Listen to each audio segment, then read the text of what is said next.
Keesokan malamnya, di kediaman Hei Ah, para pelayat berdatangan satu persatu. Suasana rumah duka dipenuhi wajah-wajah muram dan bisik-bisik pelan. Tak lama kemudian, Kim Hyu tiba dengan mobilnya. Saat ia turun, pandangannya langsung tertuju pada Jo Tae-sup yang sedang berjalan memasuki area rumah duka, dikerumuni para wartawan. Berbagai pertanyaan dilontarkan tanpa henti. Salah seorang wartawan bertanya, "Senator, bisakah Anda memberi satu atau dua kata?" Jo Tae-sup menjawab dengan tenang, "Tempat ini adalah rumah duka yang sakral. Tolong mengerti dan biarkan para pelayat mengucapkan selamat tinggal dengan layak kepada almarhum." Setelah itu, ia langsung masuk ke dalam. Di dalam, Hei Ah melihat kedatangan Jo Tae-sup. Seorang pelayan menyapanya, "Senator, Anda telah tiba." "Iya," jawab Jo Tae-sup singkat. "Silakan lewat sini," ujar pelayan itu. Tiba-tiba, dari belakang, Hei Ah berteriak dengan suara bergetar, "Berani sekali kau datang ke sini." Ia melangkah mendekat. Dalam hatinya, kenangan lama kembali terputar. Dulu, Hei Ah pernah berlutut di hadapan Jo Tae-sup dan berkata, "Senator, tolong bantu ayah saya. Saya mohon." Saat itu, Jo Tae-sup menjawab dingin, "Kurasa kau masih terlalu polos.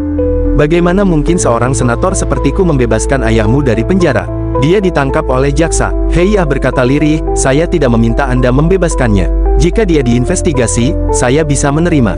Tapi izinkan saya setidaknya mengunjunginya. Saya hanya mengkhawatirkan kesehatannya." Namun Jo Tae-sup menimpali tanpa empati, "Apakah aku harus peduli pada hal sepele seperti itu? Tidak seperti saudaramu, kau tidak bisa membuat keputusan rasional. Ayahmu ada di penjara karena dia pantas berada di sana. Kembali ke masa sekarang." Hei Ah berteriak di hadapan Jo Tae-sup, "Kau menyebut ayah kami teman seumur hidup atau apapun itu. Tapi saat kesehatannya menurun, kau bahkan tidak peduli. Dan sekarang kau masih berani datang ke sini. Pergi, tinggalkan tempat ini sekarang. Aku tidak ingin melihatmu di sini." Jo Tae-sup menyentuh bahunya pelan dan berkata, "Kau pasti sangat terpukul dengan kematian ayahmu. Jika menyalahkanku bisa membuatmu merasa lebih baik, silakan." Hei Ah menepis tangannya dengan marah. "Hentikan, jangan bersikap munafik. Apa kau ingin memanfaatkan kematian ayah kami untuk kepentingan politikmu?" Saat itu, kakak Hei Ah datang dan berkata dengan nada tegas, "Kenapa kau bersikap tidak hormat pada senator?" Ia menunduk sedikit dan berkata, "Maafkan dia, Senator. Hei Ah masih sangat terpukul dengan kematian ayah kami." Jo Tae-sup tersenyum tipis. "Tidak masalah." Kakaknya menoleh pada Hei Ah. "Cepat minta maaf." "Minta maaf," teriak Hei Ah. "Kenapa aku harus minta maaf padanya? Dia bahkan tidak peduli saat ayah kita sekarat. Sekarang dia datang ke sini hanya untuk melihat apa yang bisa dia manfaatkan." Tiba-tiba, kakaknya menamparnya. "Kim Hei Ah, apa kau benar-benar ingin berbuat seperti ini di depan ayah kita?" Hei Ah terdiam, lalu berlari keluar. "Kim Hei Ah!" teriak kakaknya. Di luar, Kim Hyu melihat Hei Ah berlari menjauh. Di dalam, kakak Hei Ah berkata pada Jo Tae-sup, "Saya benar-benar minta maaf. Kondisi mental adik saya sedang tidak stabil." "Tidak masalah," jawab Jo Tae-sup. "Aku memahaminya." Setelah ritual selesai, Jo Tae-sup berkata, "Mulai sekarang mungkin akan berat bagi kalian, tapi tetaplah kuat." "Terima kasih banyak, Senator," jawab kakak Hei Ah. Tak lama kemudian, orang-orang mulai makan bersama. Seseorang berkata, "Senator ada di sini, cepat siapkan tempat duduk." Di tengah keramaian itu, Kim Hyu bergumam dalam hati. Bahkan di rumah duka, Jo Tae-sup diperlakukan seperti raja. Jika dia kembali mengambil alih Chunha Group seperti di masa lalu, aku mungkin tak akan pernah bisa mengalahkannya. Aku harus menjadi lebih kuat. Beberapa saat kemudian, Kim Hyu menghampiri Hei Ah yang duduk sendirian di bangku sepi. Ia menyerahkan kain lap kecil. Hei Ah terkejut. "Kim Hyu, terima kasih. Kapan kamu datang?" Kim Hyu tidak menjawab. Ia langsung memeluknya erat. Hei Ah pun menangis terseduh-seduh. Setelah agak tenang, mereka duduk kembali. Kim Hyu berkata, "Senior Lee Min So bilang dia akan datang nanti. Masih ada beberapa urusan yang harus dia selesaikan." "Oh begitu," jawab Hei Ah pelan. "Aku turut berduka atas kematian ayahmu," lanjut Kim Hyu. Hei Ah menunduk. "Aku tidak pernah menyangka ayah akan pergi secepat ini. Setelah investigasi itu, kesehatannya menurun sangat cepat." Dalam hati, Kim Hyu bergumam, "Jika aku melakukan sesuatu lebih cepat, mungkin Kim Gun-yong masih bisa hidup beberapa tahun lagi." Saat itu Kim Hyu berkata pelan, "Maafkan aku." Hei Ah menatapnya dan berkata, "Kenapa kamu minta maaf? Semua ini sudah ditakdirkan seperti ini. Bahkan kalau kamu yang menginvestigasinya, hasil akhirnya tidak akan berubah." Ia terdiam sejenak, lalu melanjutkan, "Kim Hyu, kenapa kamu tidak berhenti menjadi jaksa dan bekerja denganku saja?" Kim Hyu terkejut. "Hah? Bukankah itu yang ingin kukatakan padamu saat itu?" Kim Hyu menatapnya, menunggu. "Ya, benar," lanjut Hei Ah. "Aku akan memberimu upah yang jauh lebih tinggi daripada gajimu sekarang." Kim Hyu tersenyum tipis dan menggeleng. "Maafkan aku, kurasa aku tidak bisa melakukan itu." Masih ada banyak hal yang harus kuselesaikan di kantor kejaksaan. Hei Ah bertanya dengan suara pelan. Jadi kamu menolak tawaranku? Kim Hyu berdiri dari bangku. Untuk saat ini, iya. Tapi mungkin suatu hari nanti itu akan berubah. Tolong percaya padaku dan tunggu aku sedikit lebih lama. Setelah berkata demikian, Kim Hyu pun pergi. Beberapa saat kemudian, Kim Hyu menemui Sang Man. Mereka berjalan berdampingan. Sang Man, panggil Kim Hyu. Iya, bos, jawab Sang Man. Bagaimana kabar ibumu? Masih sehat? Sehat, tentu saja, jawab Sang Man. Hanya saja ada masalah kecil. Saya memberinya uang lebih dari cukup, tapi belakangan ini dia sering menerima banyak paket. Kim Hyu mengernyit. Paket? Iya, Sang Man tertawa kecil. Sepertinya dia ketagihan belanja online. Kim Hyu ikut tertawa. Kalau ada yang kubutuhkan, aku akan menghubungimu. Pada dasarnya saya punya segalanya, kata Sang Man santai. Kecuali hal-hal yang memang tidak saya miliki. Mereka tertawa kecil bersama. Tiba-tiba Kim Hyu berhenti melangkah. Sang Man, iya, bos. Minggu ini kita harus menjual semua aset yang kita miliki. Sang Man terkejut. Hah, maksud Anda, semuanya? Benar, jual semuanya dan ubah menjadi uang tunai. Bahkan perusahaan kita. Suara Sang Man sedikit gemetar. Kenapa? Padahal semuanya berjalan sangat baik sekarang. Ia menunduk sebentar. Saya benar-benar mengerahkan seluruh kemampuan saya untuk menjalankan perusahaan ini. Kalau semuanya dijual, apa itu berarti saya dipecat? Kim Hyu tersenyum tipis. Tentu saja tidak. Kau sudah melakukan pekerjaanmu dengan sangat baik. Sang Man menghela napas lega. Kalau begitu, kenapa kita harus menjual perusahaan? Kim Hyu menatapnya dengan mantap. Karena sudah waktunya bagimu menjadi direktur di perusahaan yang jauh lebih besar. Sang Man langsung menatap Kim Hyu dengan bingung. Apa maksud Anda? Kenapa tiba-tiba berbicara soal menjadi direktur perusahaan yang lebih besar? Kim Hyu menatapnya tenang. Kau lulusan administrasi bisnis Universitas Korea. Sang Man mengernyit. Kenapa Anda tiba-tiba menyebut universitas dan jurusan saya? Kim Hyu melanjutkan dengan nada datar. Bahkan sebelum lulus, kau sudah menerima banyak tawaran dari perusahaan ternama.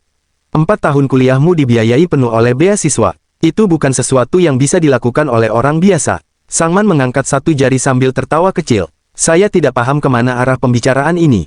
Posisi direktur, apa Anda baru menyadari kemampuan saya sekarang? Atau Anda sedang sakit? Ia refleks menyentuh dahi Kim Hyu. Kim Hyu menepis tangannya dengan ringan. Apa pendapatmu tentang GS Construction? Sang Man terdiam sesaat, lalu terkejut. Ini seperti pertanyaan wawancara kerja. Jawab saja, kata Kim Hyu tegas. Kau pernah bekerja di sana. Kau mengenal mereka lebih baik dariku. Sang Man menarik napas dan mulai menjelaskan dengan serius.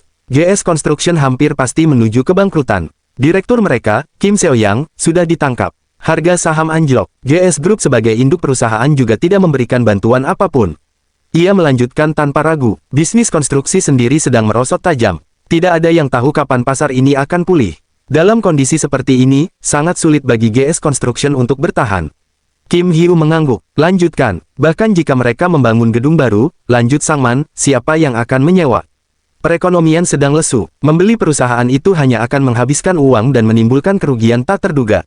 Kim Hyu tiba-tiba bertepuk tangan pelan. Sang Man terkejut. Hah? Kau mampu membaca situasi dengan akurat, kata Kim Hyu sambil tersenyum tipis. Kau memahami kondisi sekarang dan bisa memprediksi masa depan. Seperti dugaanku, kau memang berbakat. Sang Man makin bingung. Maksud Anda? Kim Hyu memegang kedua bahunya dengan mantap. Aku sudah bilang, sudah waktunya kau menjadi direktur perusahaan yang lebih besar. Sang Man menelan ludah. Jangan bilang. Kim Hyu menatapnya lurus ke mata. JS Construction. Ia menegaskan sekali lagi. Aku ingin kau yang mengambil alih JS Construction. Keesokan harinya, di sebuah kafe, Kim Hyu menemui Hei Ah. Kim Hyu membuka pembicaraan. Apa kau sudah memakamkan ayahmu dengan baik? Hei Ah mengangguk pelan. Ya, terima kasih sudah bertanya. Tapi kenapa kamu ingin bertemu denganku? Kim Hyu menatapnya sejenak sebelum berkata. Pernahkah kau berpikir untuk serius memperebutkan posisi penerus Junha Group? Hei Ah terdiam, lalu bertanya balik. Kenapa kamu menanyakan itu? Kim Hyu menjawab tenang. Aku hanya penasaran. Setahuku, kau sudah lama tidak tertarik pada urusan administrasi bisnis. Hei Ah mengaduk kopinya perlahan. Setelah menyesapnya, ia berkata, akhir-akhir ini aku memang mulai memikirkannya lagi. Kim Hyu langsung menimpali. Karena Senator Jo Tae-sup. Hei Ah terkejut. Bagaimana kamu bisa tahu tentang orang itu? Kim Hyu menatap lurus ke arahnya. Karena akulah orang yang akan menangkapnya. Hei Ah tersenyum tipis. Kebetulan sekali. Kim Hyu melanjutkan. Itulah alasan aku membutuhkan bantuanmu. Senator Jo Tae-sup akan segera mencoba mengambil alih Junha Group. Hei Ah membelalakan mata. Apa? Kim Hyu berkata pelan namun tegas. Dengan wafatnya ketua Kim Gun-yong, Junha Group sekarang sangat rapuh. Menurutmu, apakah Jo Tae-sup akan melewatkan kesempatan seperti ini? Ia melanjutkan, setelah pemilu tahun depan, dia akan memulai investigasi terhadap Junha Group. Tidak mungkin perusahaan sebesar itu benar-benar bersih. Dia hanya perlu menemukan satu celah, lalu menyebarkannya ke publik untuk mengguncang keluarga Junha dari dalam. Dengan uang dan kekuasaan yang dia miliki, hal itu bukan mustahil.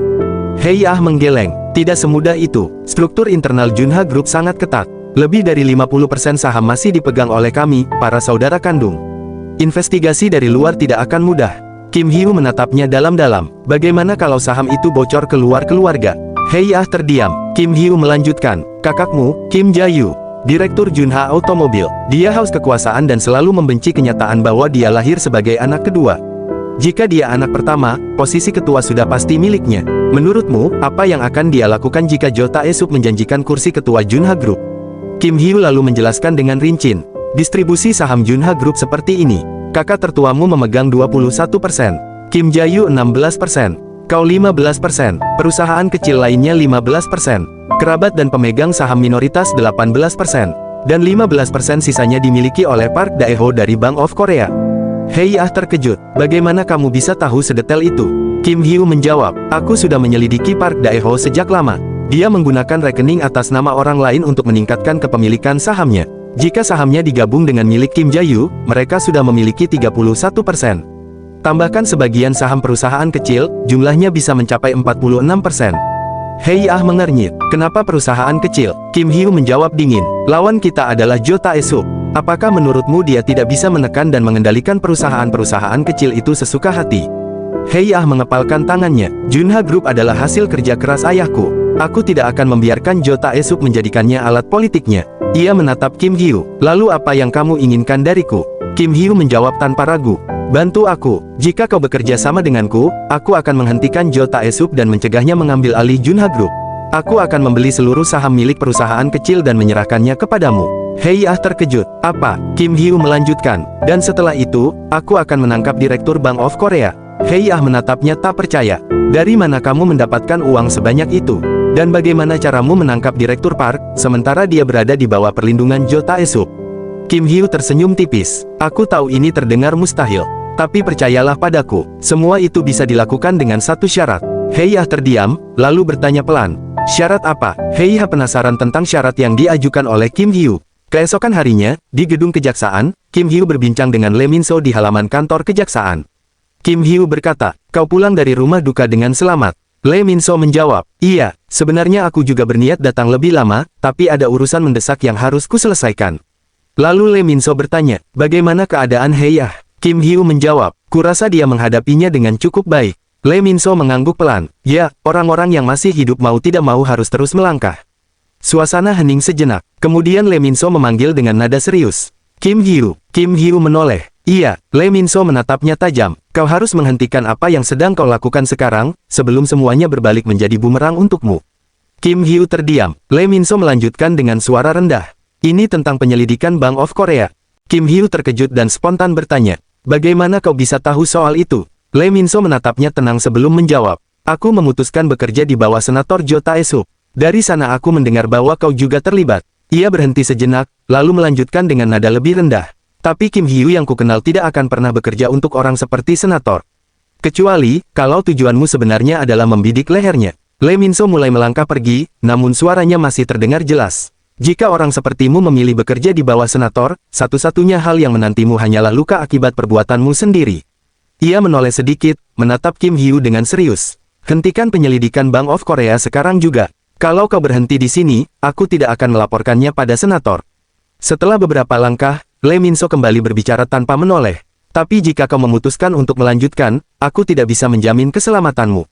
Ia berhenti sejenak di ujung jalan dan menambahkan, pilihlah dengan bijak. Lee Min-so pun pergi, meninggalkan Kim Hyu berdiri diam. Dalam hati Kim Hyu bergumam, senior Lee Min-so, orang yang paling tahu tentang diriku, kini justru berpihak pada senator. Sudut bibirnya terangkat tipis. Situasi ini jadi semakin menarik. Sementara itu, di tempat lain, Sangman menemui Dae Wong, wakil direktur JS Construction. Sudah lama tak bertemu, Direktur Dae, sapa Sangman dengan senyum tipis. Dae Wong menatapnya dingin. Kenapa kau ingin menemuiku? Bukankah hubungan kita sudah berakhir sejak insiden itu? Sangman tertawa kecil. Tolong jangan berkata begitu. Sudah lama sekali sejak terakhir kali kita bertemu. Tidakkah Anda senang kita bisa duduk bersama lagi? Senang, Daewoo mendengus. Bagaimana aku bisa senang bertemu dengan orang yang menjadi penyebab hancurnya perusahaanku? Sangman mengangkat alis, terkejut. Hah, mari kita luruskan di sini. Kenapa kehancuran perusahaan Anda menjadi salah saya? Bukankah itu akibat para petinggi yang menjalankan perusahaan secara tidak bermoral?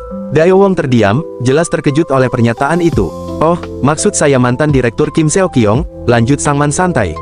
Tolong jangan salah paham. Daewoo menarik napas panjang. Ya, berkat dirimu juga, perusahaan ini sekarang masih bisa bertahan dengan cukup baik. Ya, tentu saja, jawab Sangman. Dan itulah alasan utama kenapa saya datang hari ini. Daewoo menatapnya curiga. Apa maksudmu? Saya ingin membeli JS Construction, kata Sangman tanpa basa-basi. Apa? Daewoo langsung terkejut. Sangman lalu menyerahkan sebuah dokumen. Akhir-akhir ini saya menganalisis laporan keuangan JS Construction. Sejak direktur sebelumnya masuk penjara, harga saham terus merosot. Struktur internal perusahaan sudah lama kacau. Ia melanjutkan dengan nada tenang namun tajam, saat Kim Seo-kyung menjabat, kinerja perusahaan terus menurun. Di kuartal awal tahun ini saja, pendapatan turun 21,8%, dan total pendapatan menurun 15,5%. Rasio lancar dan rasio kecukupan modal, indikator stabilitas keuangan, juga terus memburuk. Di sisi lain, lanjut Sangman, rasio utang terhadap ekuitas naik 10,4%. Jika kondisi ini berlanjut, saham perusahaan akan semakin terpuruk. Pada tingkat ini, JS Construction tidak hanya runtuh, ia akan menghilang hingga ke atom. Daewoo memejamkan mata sejenak, lalu berkata pelan, kau benar. Selain fakta bahwa ayahnya adalah direktur utama, kemampuan administrasi bisnis Kim Seo-kyung memang jauh di bawah standar. Sekarang dia sudah di penjara, dan banyak perusahaan lain ingin membeli JS Construction. Kau tak perlu mengkhawatirkan kami. Saya justru lebih mengkhawatirkan nasib Anda, potong Sangman. Daewoo membuka mata, terkejut. Apa maksudmu? Sambil menuangkan minuman ke gelas Daewoo, Sangman berkata, Anda mungkin berpikir akan baik-baik saja jika perusahaan lain membeli JS Construction.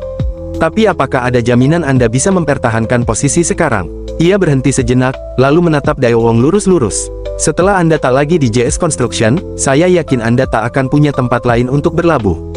Ruangan menjadi sunyi. Namun, lanjut Sangman, jika Anda membantu saya akan menjamin masa depan Anda. Ia mengangkat gelasnya sedikit. Mari bekerja sama, Wakil Direktur Daewoo. Beberapa saat kemudian, Sangman menemui Kim Hyu. Begitu bertemu, Kim Hyu langsung bertanya, menurutmu, apakah Daewoo akan membantu kita? Sangman mengangguk. Ya, dia bilang akan mencoba membujuk para eksekutif. Selanjutnya, saya berencana menemui Direktur Han Se-yong dan Direktur Senior Park Yu-mu. Kim Hyu mengangguk puas. Baik, kerja bagus. Sangman tersenyum percaya diri. Bagaimanapun juga, Anda tahu kemampuan negosiasi saya cukup luar biasa. Kim Hyu terkekeh sambil menyandarkan tubuhnya. Ya, sepertinya aku memang memilih orang yang tepat untuk posisi direktur. Ia lalu bertanya, oh ya, bagaimana kabar Lee Jae-yong-seo? Sangman tampak berpikir sejenak. Jae-yong-seo, Anda tahu sendiri betapa pintarnya dia. Dia bekerja keras dan selalu total untuk perusahaan. Kadang rasanya seperti melihat diri saya sendiri di masa lalu. Ia menatap Kim Hyu. Tapi, kenapa Anda menanyakan dia? Ada sesuatu yang ingin kuminta darinya, jawab Kim Hyu singkat. Ia lalu berdiri. Kalau begitu, aku pergi dulu. Sangman terkejut. Hah, Anda sudah mau pergi? Kita seharusnya minum dulu sebelum Anda pulang. Kim Hyu menggeleng. Besok pagi aku ada urusan penting. Aku harus bangun lebih awal. Tanpa menunggu jawaban, Kim Hyu pun melangkah pergi. Di sisi lain gedung, seorang pria memperhatikannya diam-diam. Begitu Kim Hyu menghilang dari pandangan, pria itu segera mengangkat telepon. Kim Hyu baru saja keluar dari kantor real estate. Suara di seberang telepon menjawab singkat. Baik, aku akan segera mengaturnya. Keesokan harinya, pukul 4 pagi. Kim Hyu keluar dari rumah dengan hoodie menutupi kepalanya. Di sebuah gedung lain, seseorang mengintip dari balik jendela sambil menelepon. Dia baru saja meninggalkan rumahnya. Buntuti dia. Suara di seberang telepon menjawab singkat. Oke, akan kulakukan. Beberapa saat kemudian, Kim Hyu sudah berada di sebuah bukit yang sepi. Angin pagi bertiup pelan. Kau sudah datang, tanyanya. Seorang wanita berdiri tak jauh darinya. Sekretaris Han menoleh. Iya, Kim Hyu membuka penutup kepalanya. Waktu yang kita janjikan masih lama. Sekretaris Han menatap sekeliling sebelum menjawab. Aku merasa kita harus bertemu di waktu seperti ini. Untuk memastikan tidak ada siapapun di sekitar. Ia lalu menatap Kim Hyu dengan tajam. Apa kau sudah memastikan tidak diikuti? Iya, jawab Kim Hyu. Terima kasih. Ia terdiam sejenak, mengingat pesan sekretaris Han sebelumnya. Kalau kau tidak memberitahuku, aku mungkin tidak akan sadar bahwa aku sedang dibuntuti. Sementara itu, di tempat lain, seorang pria memasuki rumah Kim Hyu. Ia mengenakan hoodie yang persis sama seperti milik Kim Hyu. Orang yang mengawasi dari kejauhan segera melapor lewat telepon. Target kembali ke rumah. Tidak ada aktivitas mencurigakan. Hanya ke supermarket. Oke, jawab suara di seberang. Di dalam rumah, pria itu menutup pintu perlahan. Ia sedikit tegang di balik bayangan Hodi. Hah, ini benar-benar berjalan mulus. Di bukit, Sekretaris Han kembali berbicara. Kerja bagus. Kau berhasil datang ke sini dengan aman. Kim Hyu memandang ke arah timur. Aku hanya ingin melihat matahari terbit. Sekretaris Han ikut menoleh. Sudah lama aku tidak melihat matahari terbit. Iya, kata Kim Hyu pelan. Rasanya menenangkan. Hening sejenak, sebelum Sekretaris Han berkata, hati-hati saat kau bertemu Park Sangman. Kim Hyu menoleh tajam. Kau tahu siapa Park Sangman? Tentu, jawab Sekretaris Han. Dia orang terdekatmu dan bekerja untukmu. Tapi senator belum menyadarinya. Ia berhenti sejenak. Aku belum melaporkan hal itu kepadanya. Jadi, untuk saat ini, kau tidak perlu khawatir. Baik, kata Kim Hyu. Namun, lanjut Sekretaris Han, hanya masalah waktu sebelum senator mengetahuinya. Kim Hyu menarik napas dalam-dalam.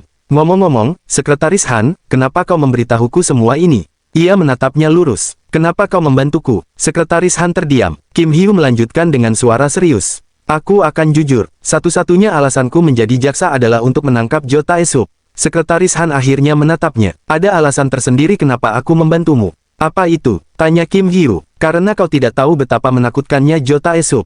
Kim Hyu menggeleng pelan. Tidak, aku mengenalnya lebih baik dari siapapun. Dalam hatinya, ia bergumam. Karena aku mati saat menginvestigasi kejahatannya. Sekretaris Han menggeleng. Tidak, kau belum tahu semuanya. Kau belum tahu betapa kejamnya dia sebenarnya. Ia menatap Kim Hyu tajam. Aku yakin kau sudah mencari informasi tentangku. Kau tidak mungkin tidak melakukannya. Aku adalah orang yang bekerja paling dekat dengannya. Kim Hyu mengangguk. Benar, tapi aku tidak menemukan informasi apapun tentangmu. Sekretaris Han tersenyum tipis. Tentu saja tidak. Ia menatap matahari yang mulai muncul di ufuk. Karena sejak lahir, aku dibesarkan hanya untuk satu tujuan. Menjadi pelayan Jo Tae-sup. Sekretaris Han teringat masa kecilnya. Ia pernah menjadi anak kecil bernama Myong, yang dengan polos menunggu kedua orang tuanya kembali seperti janji mereka. Dengan kata-kata lembut dan pelukan hangat, orang tuanya meyakinkannya bahwa perpisahan itu hanya sementara. Namun setelah hari itu, Myong ditinggalkan di panti asuhan dan tidak pernah dijemput kembali. Bertahun-tahun ia tumbuh dalam kesendirian, hanya ditemani surat-surat ibunya yang datang sesekali, menjadi satu-satunya bukti bahwa ia pernah dicintai. Hidupnya berubah ketika Jo Tae-sup datang ke panti asuhan. Melihat kecerdasan dan ketajaman Myong, Jo Tae-sup memutuskan untuk mensponsorinya secara pribadi. Bagi Myong yang kesepian, pria itu bagaikan cahaya di tengah kegelapan. Ia merasa akhirnya memiliki seseorang yang peduli padanya. Sejak saat itu, Myong belajar tanpa henti, menekan dirinya untuk selalu menjadi yang terbaik demi membalas kebaikan sang senator. Saat Myong telah dewasa, kedua orang tuanya tiba-tiba muncul kembali. Dengan air mata penyesalan, mereka memintanya untuk memulai hidup baru bersama. Myong menerimanya tanpa ragu, percaya bahwa penantian panjangnya akhirnya terbayar. Ia pun berniat meninggalkan pekerjaannya dan hidup bersama orang tua kandungnya, kabar yang ia sampaikan dengan jujur kepada Jo Tae-sup. Namun di balik ucapan selamat yang tenang, Jo Tae-sup menyimpan niat gelap. Malam itu, ia memerintahkan bawahannya untuk mengurus kedua orang tua Myong. Tak lama kemudian, rumah mereka terbakar habis. Kedua orang tuanya tewas, dan dunia Myong runtuh seketika. Jo Tae-sup kemudian tampil sebagai satu-satunya penopang hidupnya. Ia mengganti identitas Myong menjadi Han Jin-hyun, menghapus masa lalunya, dan mengirimnya belajar ke luar negeri. Dalam kondisi rapuh dan penuh duka, Han Jin-hyun menggantungkan seluruh hidupnya pada sang senator, bersumpah untuk mengabdikan dirinya sepenuhnya. 12 tahun kemudian, Han Jin-hyun kembali ke Korea sebagai sekretaris Han. Namun keanehan mulai terungkap, identitasnya tercatat sebagai orang mati. Kecurigaannya memuncak ketika tanpa sengaja ia mendengar percakapan Jo Tae-sup dan anaknya, yang secara tidak langsung mengakui kejahatan tersebut. Penyelidikannya sendiri mengarah pada satu fakta pahit, kebakaran yang membunuh orang tuanya dilakukan oleh bawahan setia Jo Tae-sup. Saat itu, Sekretaris Han akhirnya menyadari kebenaran yang kejam. Semua kasih sayang yang ia terima hanyalah alat pengendalian. Orang yang ia anggap penyelamat adalah sosok yang menghancurkan hidupnya. Dengan hati hancur dan amarah membara, ia bersumpah, bahkan jika harus mengorbankan nyawanya, ia tidak akan pernah memaafkan Jo Tae-sup, dan akan membalas semua yang telah direnggut darinya. Setelah menceritakan seluruh masa lalunya, Sekretaris Han menatap Kim Hyu dengan tenang. Sekarang kau mengerti, katanya pelan. Jelas sekali tujuan kita sama. Kim Hyu terkejut. Hah. Tanpa banyak bicara, Sekretaris Han mengeluarkan sebuah ponsel dan menyerahkannya padanya. Mulai sekarang, aku akan menghubungimu lewat ponsel ini. Dia bukan lawan yang mudah. Menghadapinya sendirian terlalu berisiko. Dua orang akan jauh lebih baik daripada satu. Kim Hyu menatap ponsel itu sejenak, lalu mengangguk. Aku juga berpikir begitu. Senang bisa bekerja sama denganmu. Mereka saling mengulurkan tangan dan berjabat erat. Sejak saat itu, keduanya terikat dalam kerjasama yang lahir dari tujuan yang sama, menjatuhkan Jo Tae-sup, apapun risikonya. Keesokan harinya di kediaman Kim Hyu. Kim Hyu menatap ponsel yang diberikan sekretaris Han sambil duduk di sofa.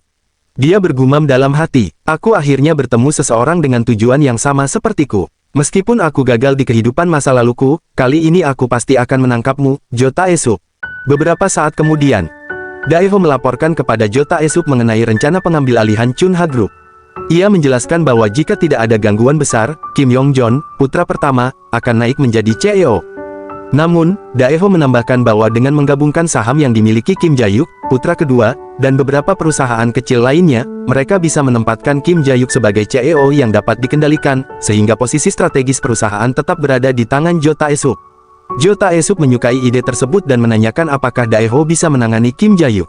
Dae-ho meyakinkan bahwa keserakahan Kim Jae-yuk akan membuatnya mudah dimanipulasi, sehingga meskipun menjadi CEO, Kim Jae-yuk hanya akan menjadi pemimpin boneka yang bisa dikendalikan sesuai keinginan Jo Tae-sup. Rencana itu disetujui, dan Dae-ho mengatur pertemuan dengan Kim Jae-yuk untuk memperkenalkannya kepada Jo Tae-sup. Ketika Kim Jae-yuk datang dan menunjukkan rasa hormat, Jo Tae-sup dengan santai menegaskan posisinya yang dominan dan bahkan memanggil Kim Jae-yuk sebagai CEO, mengejutkan Kim Jae-yuk. Adegan ini menegaskan dinamika manipulatif yang tengah terjadi, di mana Jo Tae-sup berhasil mengendalikan situasi dan membentuk Kim Jae-yuk sebagai alat untuk menguasai Chunha Group. Keesokan harinya, di gedung kejaksaan, saat itu, Seok-yu sudah membereskan barang-barangnya di meja kerjanya. Saat itu, Sung-ho mendekati dan berkata, "Ketua, saya akan terus menghubungi Anda." Seok-yu berkata, "Apa maksudmu, akan terus menghubungiku? Fokus saja pada pekerjaanmu agar tidak mempermalukan seniormu." Tiba-tiba, Kim Hyu masuk dan berkata, "Ketua, aku di sini." Saat itu, Seok-yu berkata, "Kim Hyu, kau di sini? Kau pasti sedang sibuk, kenapa kau jauh-jauh ke sini?" Kim Hyu pun bertanya, "Apa Anda sudah siap untuk pergi?" Seok-yu menjawab, "Pemilik tempat ini berkata untuk cepat-cepat pindah, jadi aku tidak punya pilihan." Itu hal yang cukup baik. Ada terlalu banyak mata yang mengawasiku di Seoul, jadi aku merasa tertangkap sepanjang waktu. Kim Hyu berkata, "Maafkan saya." Seok-yu berkata, "Kenapa kau meminta maaf? Itu adalah keputusan yang aku buat sendiri. Jika aku terus tinggal di tempat seperti ini, aku akan sakit." Lalu dia menatap Kim Hyu dengan tenang. Kim Hyu menjawab, "Ya." Seok-yu berkata, "Aku tidak tahu seberapa berbahaya pekerjaan yang kau lakukan sekarang. Tetapi karena kau, Kim Hyu, aku yakin kau akan tetap berpegang teguh pada keadilan. Silakan beritahu aku kapanpun kau membutuhkan bantuan. Karena aku tidak akan memiliki banyak pekerjaan di pedesaan. Aku akan memburu mereka sampai akhir dan membawa mereka kepadamu." Kim Hyu menunduk sedikit dan berkata, "Kalau seperti itu, mohon kerjasamanya." Seok-yu memegang bahunya berkata, "Ya, jangan biarkan aku bosan." Pada malam harinya, di kamar Hei-ah, kakaknya datang menemuinya. Begitu masuk, suasana langsung terasa berat. Hei-ah menatapnya dan bertanya, "Apa sebenarnya yang ingin kamu bicarakan?" Kim Jae-yuk menjawab dengan nada datar, "Seperti yang sudah kukatakan. Serahkan semua saham Chunha Group yang kau pegang." Hei-ah terkejut, "Apa kamu serius?" Jae-yuk mengangguk pelan, "Tentu saja, kau sendiri bilang tidak tertarik menjadi penerus Chunha Group. Kalau orang sepertimu memegang saham, itu hanya akan menjadi beban. Serahkan saja semuanya padaku. Bersiaplah menikah dan menjalani hidupmu dengan tenang. Aku akan memastikan kau mendapat kompensasi yang cukup, jadi tidak perlu khawatir." Dalam hati, Hei-ah terdiam. Ia teringat perkataan Kim Hyu sebelumnya. Apa yang akan terjadi jika Jo Tae-sup menjanjikan posisi CEO kepada kakak keduamu? Seketika sebuah pikiran muncul. Apakah dia sudah bertemu dengan Jo Tae-sup? Hei-ah menatap Jae-yuk dan bertanya, "Lalu, apa yang akan kamu lakukan dengan sahamku?" Jae-yuk mengernyit, "Apa maksudmu? Bukankah tidak adil jika kakak tertua mengambil segalanya hanya karena dia lahir lebih dulu? Kau sendiri tidak tertarik menjadi penerus.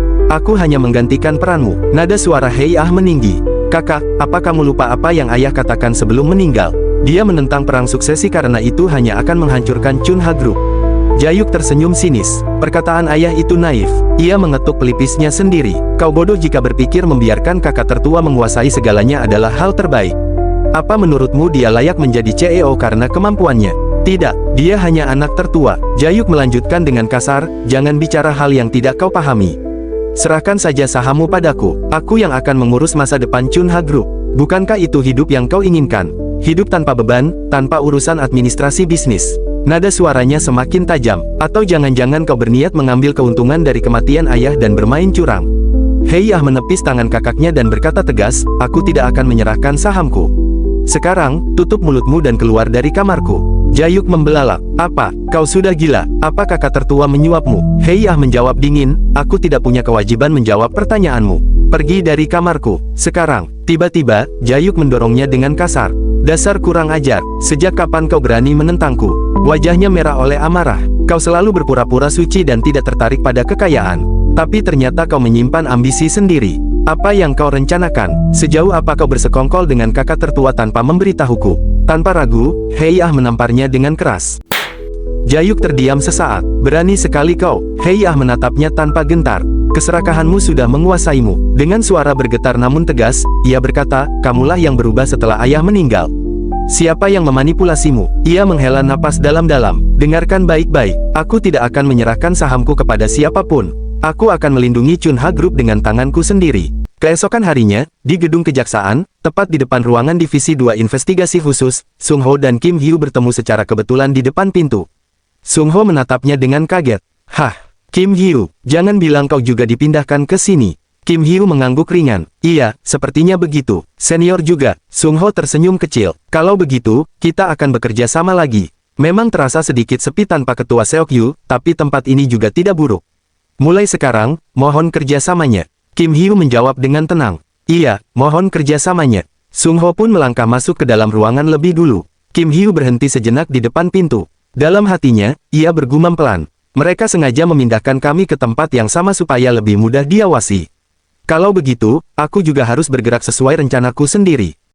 Pada malam itu, Sangman bertemu dengan Park Yomu di sebuah tempat makan. Sangman menjelaskan niatnya untuk membeli JS Construction dan meminta bantuan Yomu, yang membuat Yomu terkejut dan menegaskan bahwa ia datang untuk bertemu Direktur Shin, bukan seorang pria muda seperti Sangman. Sangman kemudian menyerahkan dokumen kepada Yomu, yang awalnya skeptis, namun setelah membacanya, Yomu terkejut. Dokumen itu mengungkap bahwa perusahaan lain yang didirikan Yomu menggunakan uang JS Construction dan didaftarkan atas nama istrinya, menunjukkan bukti manipulasi keuangan yang telah dilakukan selama bertahun-tahun. Yomu spontan menyobek dokumen itu dan menuduh bahwa Direktur Shin yang memberikannya kepada Sangman. Sangman tetap tenang dan memberi ultimatum, apakah Yomu ingin bekerja sama dengannya atau ia akan menyerahkan bukti tersebut ke kejaksaan, menekankan posisi strategisnya dalam menghadapi Yomu. Sangman menemui manajer Kim Woo Jun dan langsung menyampaikan niatnya seperti sebelumnya. Sangman langsung memberikan dokumen kelemahan Woo Jun tidak punya pilihan dan langsung menyetujuinya. Beberapa saat kemudian, dalam perjalanan ke tujuan berikutnya, Sangman duduk di mobil sambil bergumam dalam hati. Selanjutnya adalah Direktur Han Se-yong.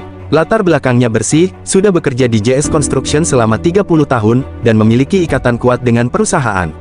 Strategi sebelumnya tidak akan berhasil padanya. Aku harus menghadapi dia secara langsung. Tak lama kemudian, Sangman menemui Direktur Han Se-yong. Kau memiliki pengalaman yang cukup banyak untuk usiamu, ucap Direktur Han menatap Sangman.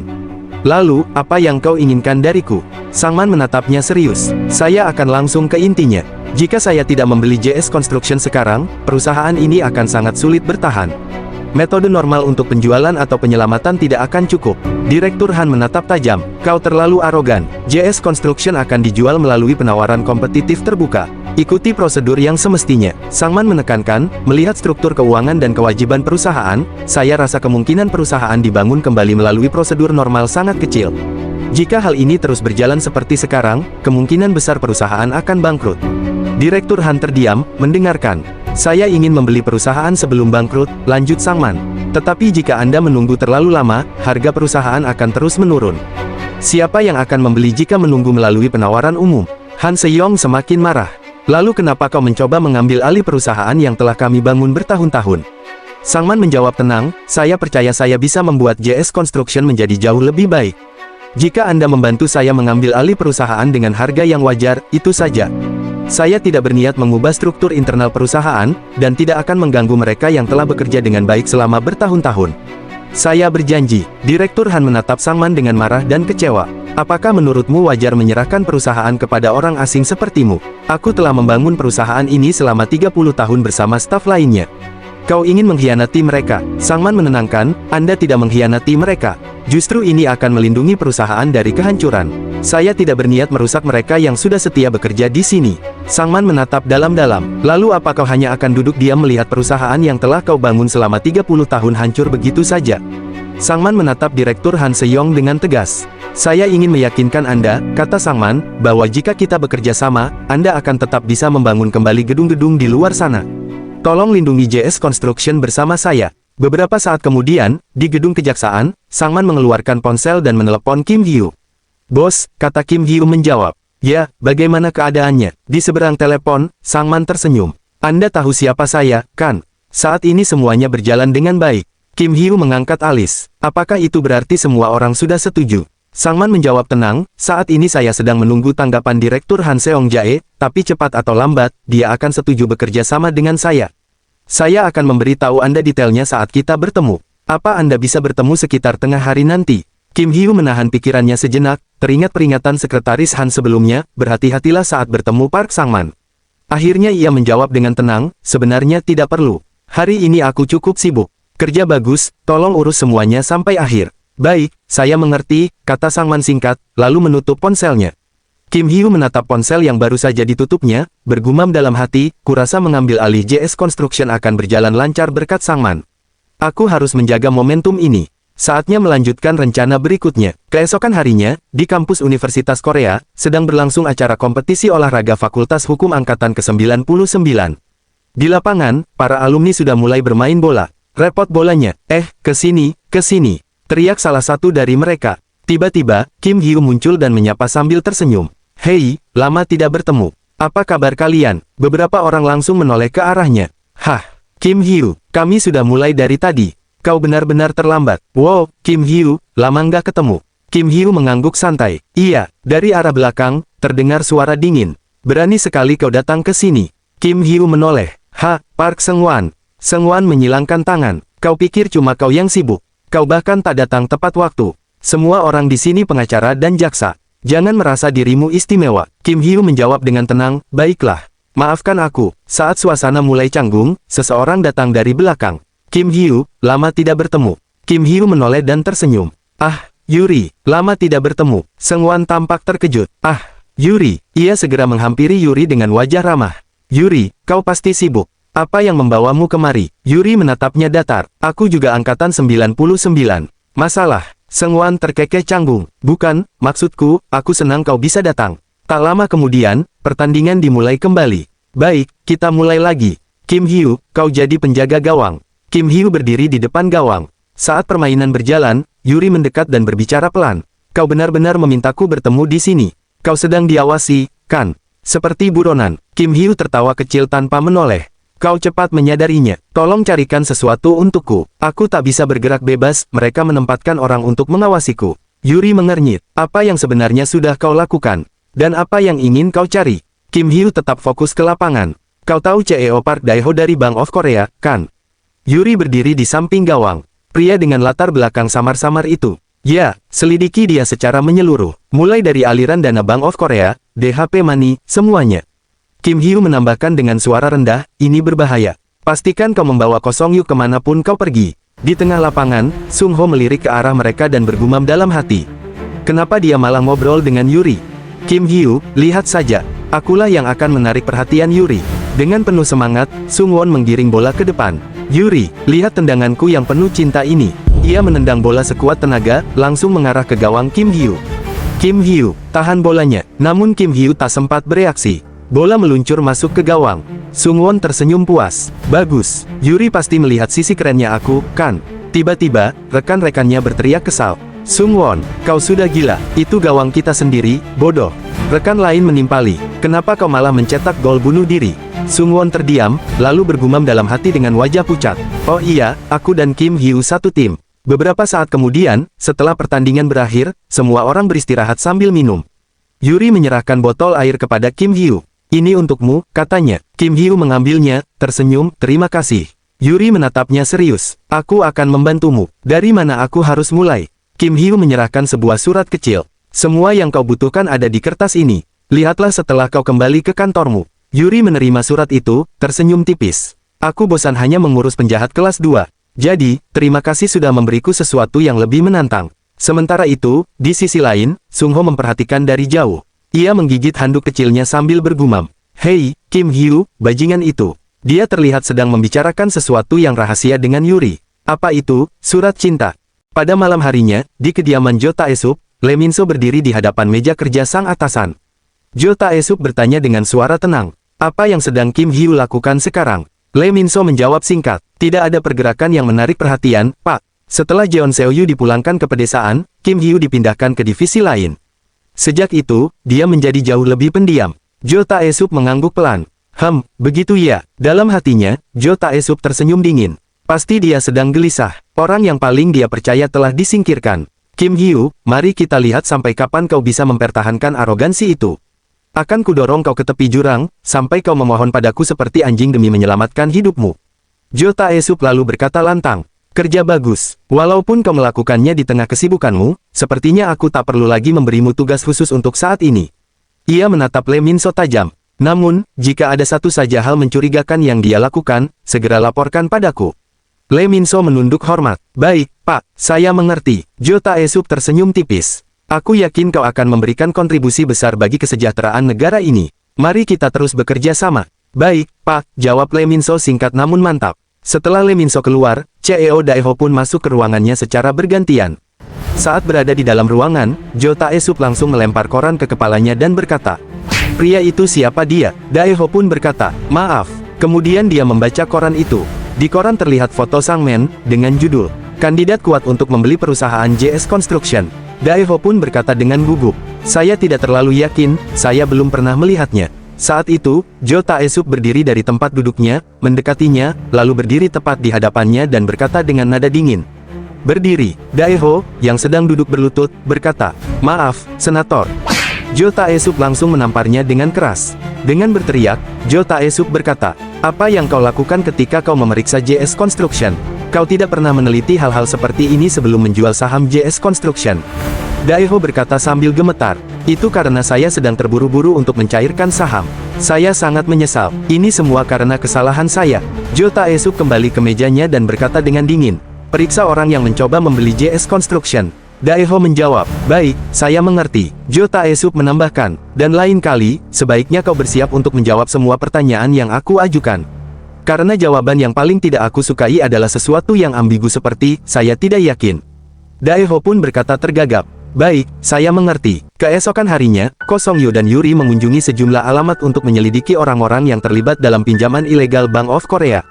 Di awal, Yuri menggoda Ko Song-yu yang mengenakan rompi anti peluru, tetapi Ko Song-yu menegaskan bahwa mereka akan berhadapan dengan gangster dan situasinya berbahaya. Meski Yuri menolak perlengkapan tambahan, mereka tetap melanjutkan pekerjaan, mengumpulkan survei, dan menemukan bahwa beberapa orang memang memiliki hubungan dengan DHP Money. Namun, di banyak tempat mereka justru mendapat penolakan atau jawaban samar. Beberapa keluarga mengaku telah lama memutus kontak sejak krisis IMF atau sejak orang tersebut kabur bertahun-tahun lalu. Ada pula rumor bahwa target mereka kini hidup sebagai tunawisma di sekitar stasiun Seoul. Yuri frustrasi karena sedikitnya hubungan langsung yang bisa ditelusuri, sementara Ko Song-yu menyimpulkan bahwa para tunawisma itu kemungkinan menggunakan banyak nama dan hidup berpindah-pindah, membuat keberadaan mereka sulit dilacak. Beberapa saat kemudian, Yuri dan Ko Song-yu mendatangi sebuah rumah sederhana dan bertemu dengan seorang wanita tua yang mengaku sebagai istri Yoon Jin-yoon. Wanita itu menjelaskan bahwa suaminya tiba-tiba menghilang meski bukan tipe orang yang pergi tanpa kabar, bahkan sudah dilaporkan sebagai orang hilang. Ia menceritakan bagaimana suaminya terjerat utang besar akibat kegagalan bisnis, namun tetap berusaha bertanggung jawab dengan bekerja keras. Pesan terakhir suaminya, yang mengatakan akan pulang dalam 30 menit, membuat Ko Song-yu yakin bahwa Yoon Jin-yoon tidak mungkin kabur dengan sukarela. Ketika ditanya tentang pihak pemberi pinjaman, wanita itu menyebut DHP Money, menguatkan dugaan Yuri dan Ko Song-yu.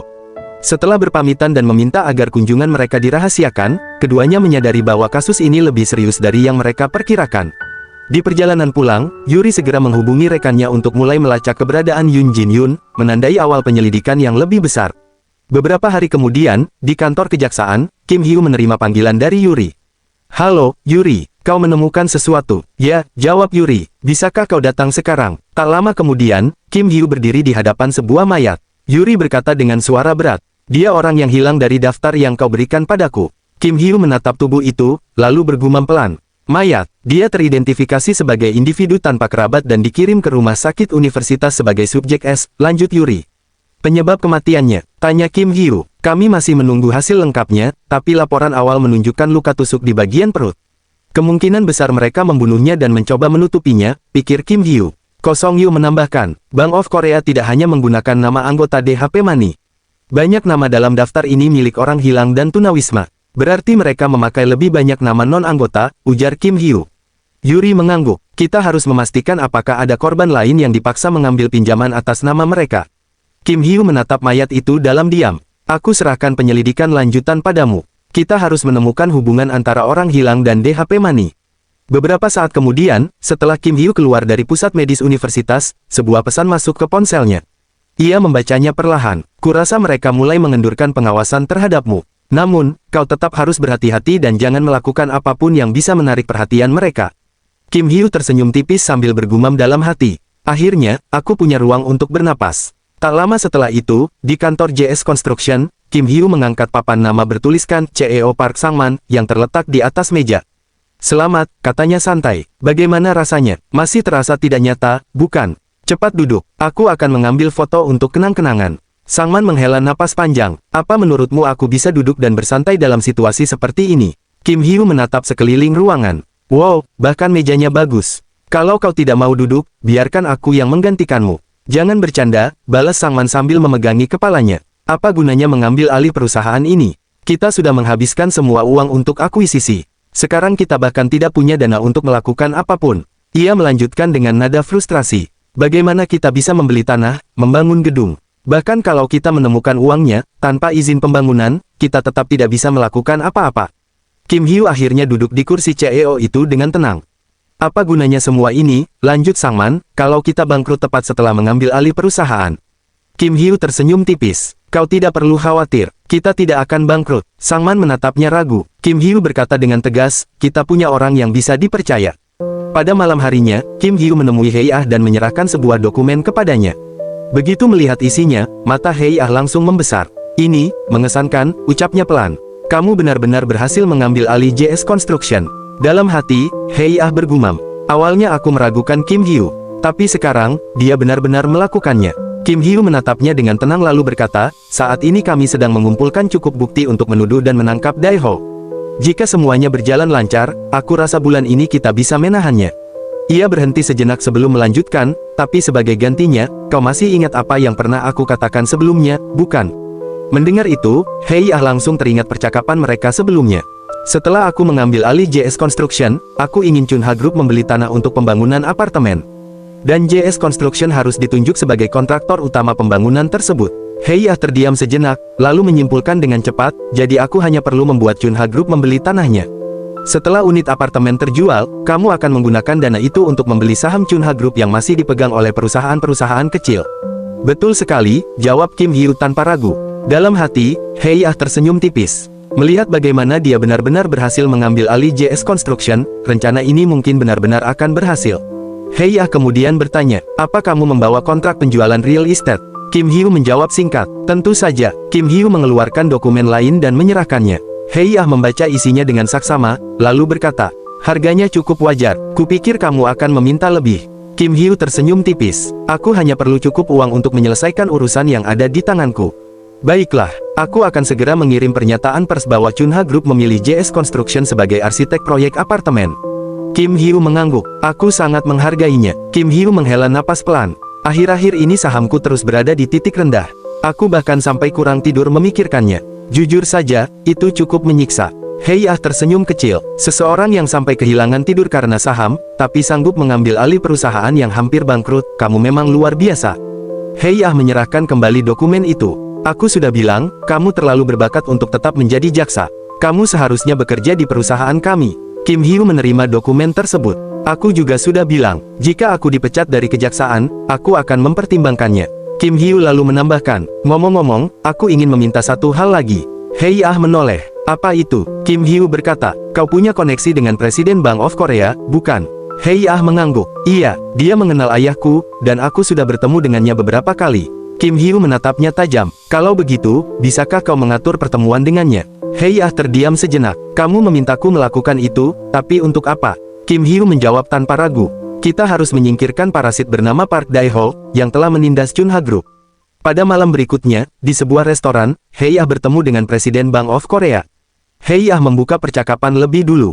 Saya minta maaf telah menghubungi Anda secara mendadak. Anda pasti sangat sibuk. Presiden Bank of Korea menatapnya dengan tenang. Apa yang membuat seorang perwakilan Chunha Group ingin bertemu denganku? Hei menarik napas sejenak sebelum berbicara. Ada sesuatu yang mendesak. Mengingat Anda memiliki hubungan dekat dengan almarhum ayah saya merasa perlu menyampaikan hal ini secara langsung. Presiden itu mengernyit. Apa yang ingin kau bicarakan? Hei menatapnya lurus. Anda memiliki dana gelap di Bank of Korea, bukan? Wajah presiden itu langsung berubah. Apa maksudmu? Hei melanjutkan dengan nada tenang namun tajam. Belakangan ini beredar rumor bahwa beberapa bank akan runtuh secara beruntun. Jaksa sedang memperluas penyelidikan ke sektor perumahan dan perbankan komersial. Dalam kondisi seperti ini, Bank of Korea berada dalam posisi yang sangat berbahaya. Presiden itu terdiam. Hei melanjutkan, kita berada di posisi yang sama. Namun, saya rasa akan semakin sulit bagi Anda untuk menutupi dana gelap tersebut. Saya hanya ingin memperingatkan Anda sebelum semuanya terlambat. Anda harus berhati-hati. Presiden Bank of Korea mengepalkan tangannya pelan di atas meja, tidak mengatakan apapun.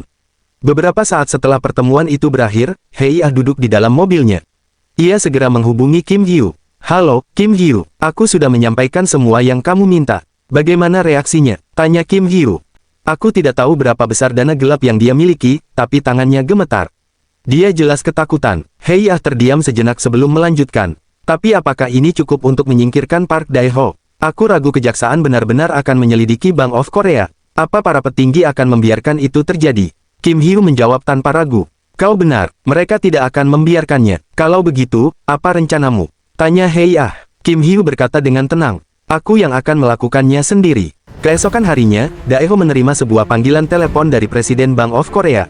Iya, Presiden, jawab Dae-ho dengan nada hormat. Dari seberang sana, Presiden berkata dengan suara rendah namun serius, dalam waktu dekat, kemungkinan akan ada jaksa yang mulai menyelidiki Bank of Korea. Dae-ho langsung terkejut. Apa? Dadanya terasa sesak. Dalam hati ia bergumam, kenapa tiba-tiba seperti ini? Presiden melanjutkan, ada rumor bahwa beberapa bank akan runtuh secara beruntun. Kejaksaan mungkin akan memperluas penyelidikan mereka ke sektor perbankan. Karena itu, kita harus ekstra hati-hati. Pastikan kau menyiapkan rencana untuk menghadapi situasi ini. Dae-ho menelan ludah sebelum menjawab, baik, saya mengerti. Panggilan pun berakhir. Dae-ho menurunkan ponselnya perlahan. Wajahnya mengeras, sementara pikirannya dipenuhi kegelisahan. Dalam hati, ia bergumam pelan. Aku punya firasat yang sangat buruk tentang ini. Dae-ho bergumam lebih dalam-dalam hati. Sialan, apa aku terlalu serakah? Aku menciptakan lebih banyak kekacauan dibandingkan manfaat yang kulaporkan kepada Senator Jo Tae-suk. Aku benar-benar kacau. Saat ini, aku harus mencairkan semua yang bisa dicairkan. Dae-ho segera menelepon seseorang. Ya, ini aku. Jual seluruh saham real estate yang kita beli. Pasang semuanya di pasar dan jual secepat mungkin. Ia mematikan ponselnya, lalu langsung menelepon orang lain. Halo, ini aku. Cepat jual semua saham real estate yang atas namamu. Tarik seluruh dana di rekening kita dalam bentuk tunai. Dan siapkan 2 tiket pesawat. Kita harus bisa meninggalkan negara ini kapan saja. Dalam hati, Dae-ho bergumam lagi. Dalam skenario terburuk, aku bukan hanya akan dimarahi. Aku benar-benar bisa kehilangan nyawaku. Aku harus menyiapkan rencana untuk melarikan diri. Keesokan harinya, di gedung JS Construction. Di ruang CEO, Sangman menatap selembar kertas dengan ekspresi tidak percaya. Apakah ini benar? Tanyanya. Kim Hyu menjawab tenang, benar sekali. Sangman terdiam sejenak, lalu berkata dengan terkejut. Tanah ini akan dibeli oleh Chunha Group, dan JS Construction yang akan membangun gedung di atasnya. Kim Hyu mengangguk. Iya, itu benar. Sudah kukatakan, kita punya orang yang bisa dipercaya. Sangman masih terlihat ragu. Meski begitu, bagaimana bisa Chunha Group? Kim Hyu tersenyum tipis. Baiklah, ini saatnya CEO JS Construction mengambil tindakan. Sangman mengepalkan tangannya, semangatnya bangkit. Kalau begitu, aku setuju. Beberapa saat kemudian, Sangma bersama Daewong dan Han Seyong berada di sebuah tanah yang luas.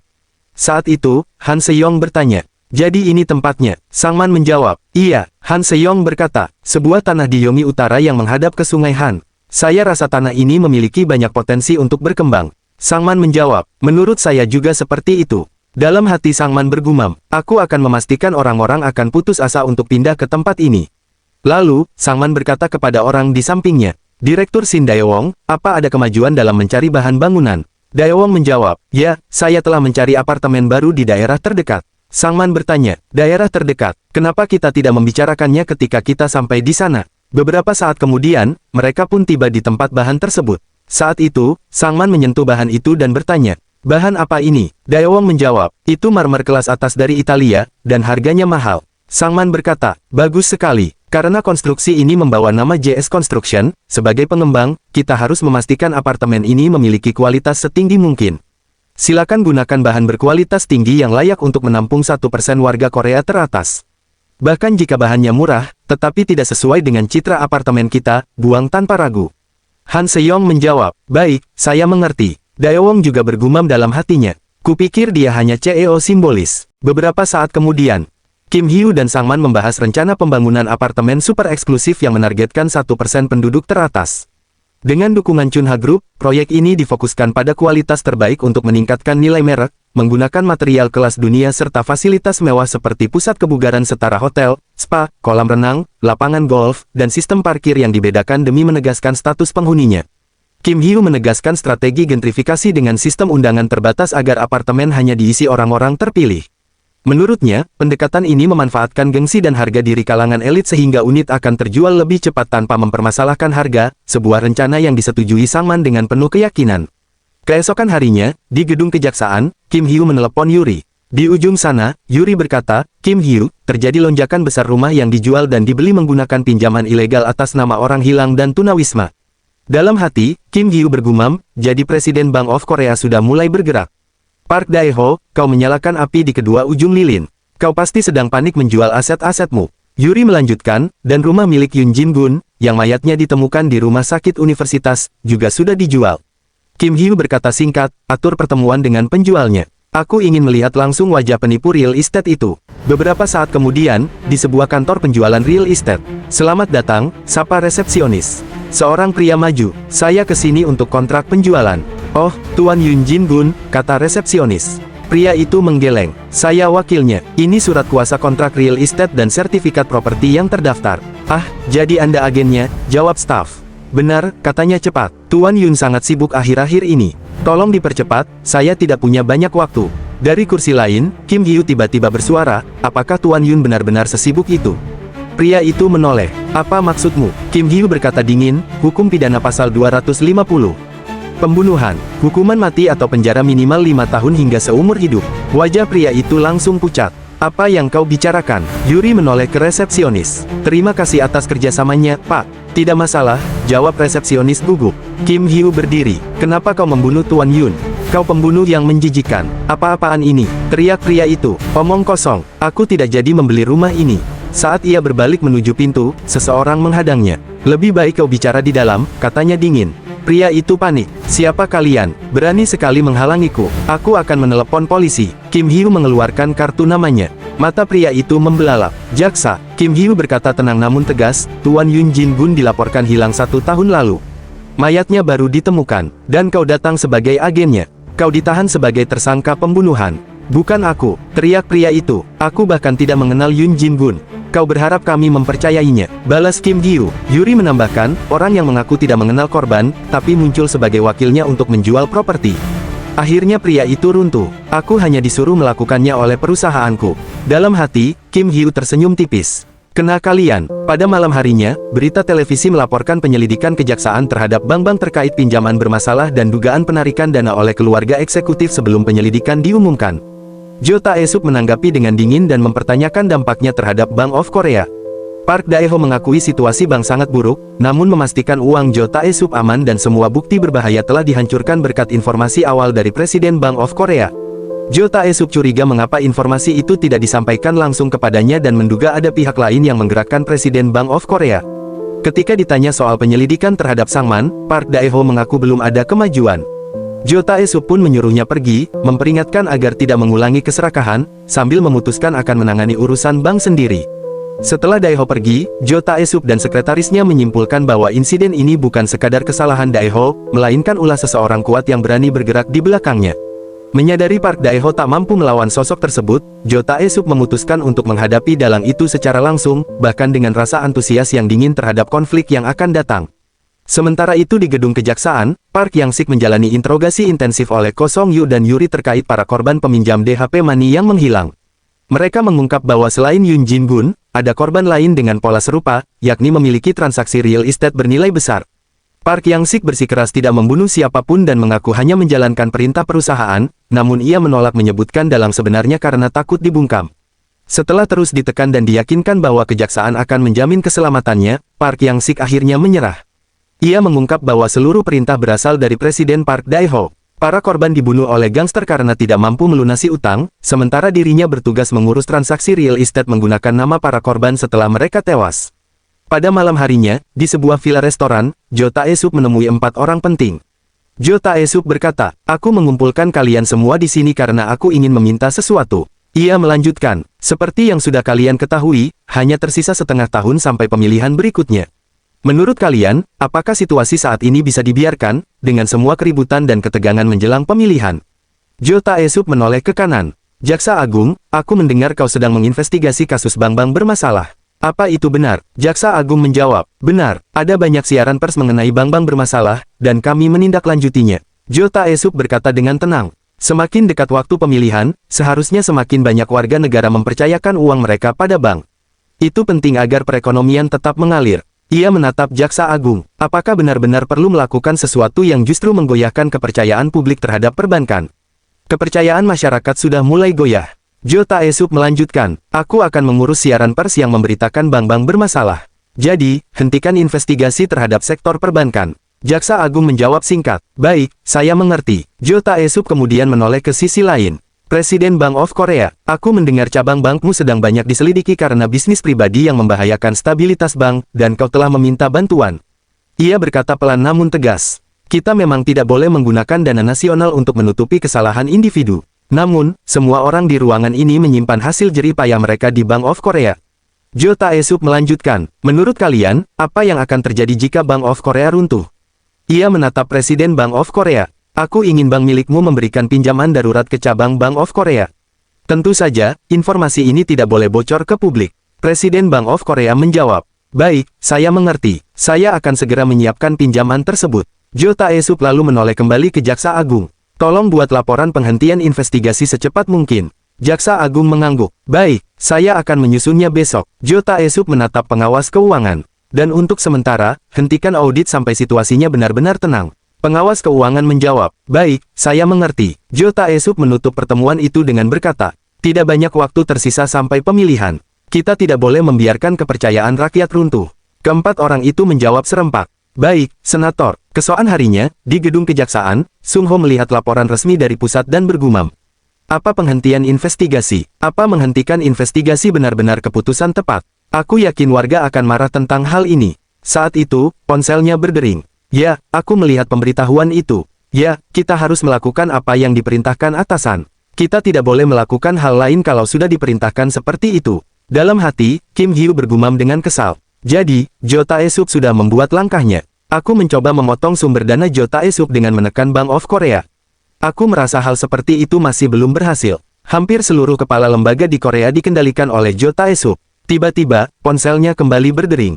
"Ya, Yuri." Yuri berkata di telepon. Dia telah mengaku siapa yang memerintahkannya. "Aku rasa kita bisa menangkap Dae-ho untuk bertanggung jawab atas semuanya. Dan kami juga menemukan banyak senjata bernoda darah di belakang mobil van DHP Money. Saat ini kami sedang membandingkan DNA darah di senjata dengan para korban."